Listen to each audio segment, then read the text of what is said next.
Muốn yêu cô gái ngoan hiền, gọi cho con khác, đừng phiền đến em.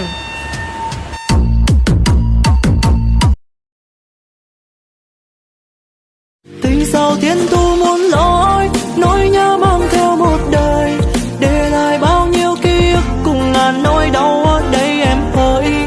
Bên dòng trời cao tăm tối, bởi em đi mất rồi, để lại anh bơ vơ một mình giữa chốn đông người. Người làm tim anh nhức nhói, giá như em ở lại.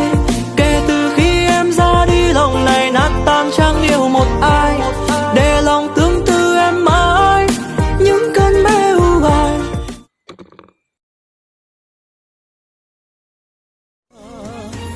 Đừng buồn anh nghe em ơi, vì phải để em hay nghĩ suy.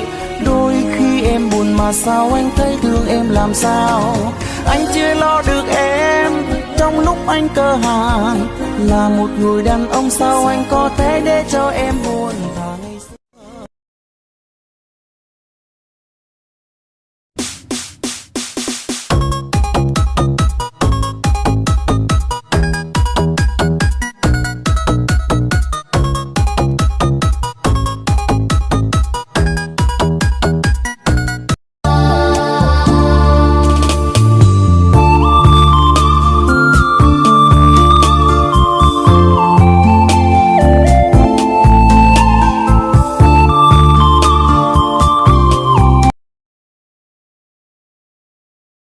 Nhìn gì? Yêu không mà nhìn. Em đang nói ăn á. Cái ăn đứng đằng trước điện thoại á. Yêu không? Yêu em không? Yêu thì đến cưới em đi. Em chờ lâu lắm rồi đó.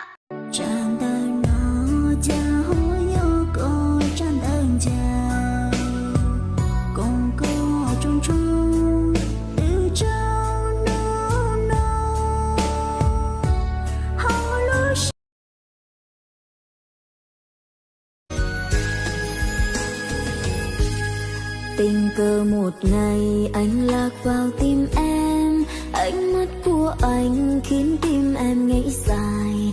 Em đã tin anh nhưng lời hứa ngọt